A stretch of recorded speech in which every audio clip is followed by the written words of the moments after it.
I see hands there. Madam, can you go first? You want a mic? Can I come there and hand over the mic, please? Please. 3 mics. Hello, hello. Yeah. My name is Radha Sharma. I'm professor and dean at Management Development Institute, Gurugram. Since there is talk of science and research and a lot of surveys are being quoted, I couldn't resist my temptation to share some of the research that I have done or I have been associating with people from Manchester Business School. We have Adam from UK. There is one question and maybe two observations. My question to Adam would be, in UK, you have a couple of laws regarding working hours, workload, EAP, employee assistance programs, which are mandatory, and every organization has to do these kinds of surveys periodically, and it's required by the government, right? So my question was, has it brought a difference? Have the organizations and employees become happier places to work? Then the two observations. The other, I have recently published a book with Professor Carrie Cooper on executive burnout. I work on positive psychology and also on the negative side. This research of mine was funded by WHO, and I collected data from 71 companies, both manufacturing and service, from across India, developed a measure which was clinically validated by cardiologists, psychiatrists, and clinical psychologists from All India Institute of Medical Sciences. Well, that was quite some time back. And this research of mine, having identified the people who were burning out, and we provided intervention, we found that none of the factors of happiness, of course, they are very important and valid. In the Indian context, I found spiritual interventions did make a difference. Spiritual interventions. Spiritual interventions did make a difference. All right. And we had scientific data on scientists, engineers, accountants, and all kinds of professionals from across industry. And we did intensive experimental study as well. And we did find that difference, so which was not actually relating to the work and work-related parameters, but it was relating to self. But all that, given that environment, people were still feeling better after that intervention. And I'm tempted, with the last remark made by you and Pankaj, a lot of talk about gender equality and so on and so forth. I've been part of it nationally and internationally. I'm ambassador, GDO ambassador at the Academy of Management, Gender Diversity in Organization. And it's a rhetoric. But my research, which I published in an A category journal, this was not on equality, it was on equity. Equity. Equity. So gender equality is different from gender equity. Right. The West talks about gender equality, parity in pay, right to vote, this. Indian constitution provides gender equality. Despite equality, there is inequity in the organization, which is affecting their happiness. That's what my scientific data published in Frontiers in Psychology, which is a category journal. So this is what I wanted to share. It affected their employee engagement as well. Thank you very much, madam. And I think you deserve a round of applause for all the work. I have a gentleman in the back. Yeah. Well, we have a couple of questions we have to respond to. Yeah. Do you want to respond? Yeah, I'll do it very quickly. Your question in relation to these laws in different countries, have they made an impact? The answer is a firm no. A lot of the laws and the reporting that is required is self-certification. I was working for an unnamed company, and the last week I was in seat. I did 112 hours. No one flinched. Standard. The certification process, the outcome of that, and what the governments in some of the policies are calling for is show intent to improve. Adam worked 112 hours. We're going to have a talk with him. Kick the report in, done. It doesn't hold water. So that's probably the first. Yeah. So firstly, this man woman, there's an Urdu poet who said, and I'm tempted, he said, hum hai to kya hum hai, tum hi tum ho to kya tum ho. Right, so let's keep this story aside for minutes, right? And if I respond in two parts, ma'am, I think laws have never given happiness to anyone. The implementation of laws has. You undermine the state when the law is formed and it's not followed. The same story for Indian Constitution. Our Constitution is not bad. So that's one point. Second is coming to spiritual interventions. I firmly believe that's the only way going forward. There is no other way.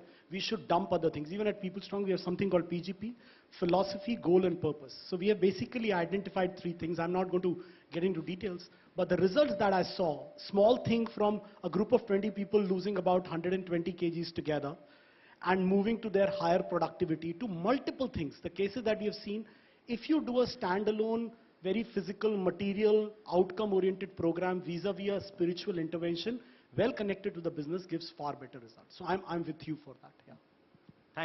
Thanks a ton, Pankaj. I have one question. Organizers, how much time do we have?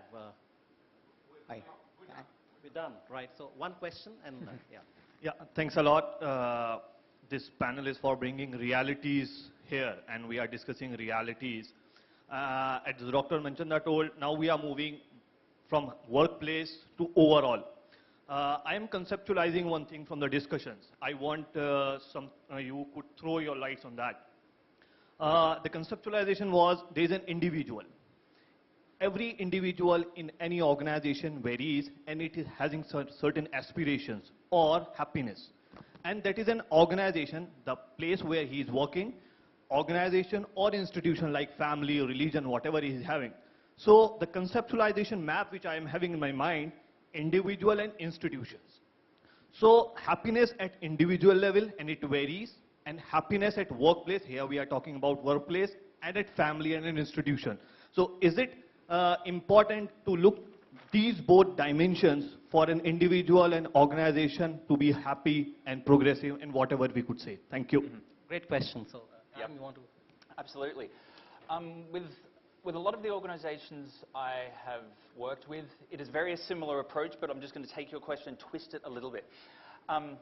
There's been a lot of work that's becoming quite popular in the West by Angela Duckworth of the University of Pennsylvania. She's written a book on grit. It's a bestseller in North America and other places. It's a great book. And one of the elements it talks to is about what is your grit equation? There are elements that go into creating grit. There has been a lot of conversation since the publishing of that work in relation to the same conversation and the question that you just asked. What is the individual's equation for happiness? Is it love and money? Is it hard work and recognition? It's different for different people. Equally, on the organization side, what is the equation for success?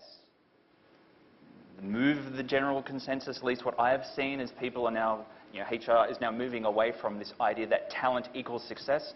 I employ this individual, they are the best performer on paper, that is obvious, therefore we get them in seat, we give them the resources, and we will succeed at execution of our strategy. People are moving away from that to go, okay, what is our definition and our equation for success as an organization? It's changing. So it's breaking precisely your assertion, your model down, but looking at it from an equation perspective, because the company looks for success, and yes, there is a happiness element to it. The individual is looking for happiness, and yes, there is a success element to it. And trying to find that middle balance between where you can get elements of the equation to overlap, and that starts to become looking like the framework for how you'd move it forward. Can I? Yeah, I mean, I'd also encourage you to read the research of this professor called Dr. David McClelland. Dr. David McClelland was a renowned guru of psychology at Harvard. And he had done path-breaking research around human behavior, competencies, motives and drivers, and dating back to the 60s. And, if you really look at human motives, he had defined them in 3 parameters. The need for achievement, the need for affiliation, and the need for power.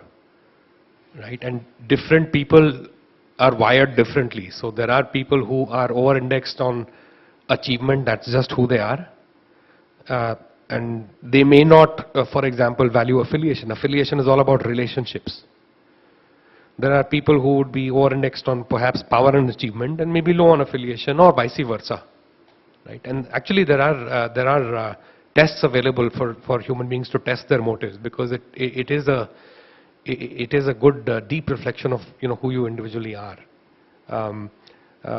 In an Indian context, the only thing I would also add is we are a society, unfortunately, which often is pressurized by comparisons. Okay, and that comparison pressure kicks in from childhood, and then when you grow up, you're comparing your board marks, your 12th marks, which college did your neighbors kids get into, all the way to which company did you crack when you graduate from business school. And even with Indian millennials, frankly, that comparison mindset hasn't changed. That obsession for titles hasn't changed. Yeah, hi Shivish, this is very, if you Right. allow me, it's a highly relevant question for them. Can you speak louder? Okay. Yeah. Yeah. So, as like we are, hi, I'm Ravi. I come from Observe and I work in a digital transformation and other fields. I just want to ask a question that right now we are talking about happiness being personalized. There are a variety of happiness being personalized. There are a variety of dimensions in which the happiness is like diverse and which are being recognized as well. And nowadays, as our life has become more and more virtual, we have become digital. We have more than 40% of time spending on digital media or any other aspect. With the help of science and technology, we are able to analyze every movement or every personality what we have. Kind of a DNA could be one of the things.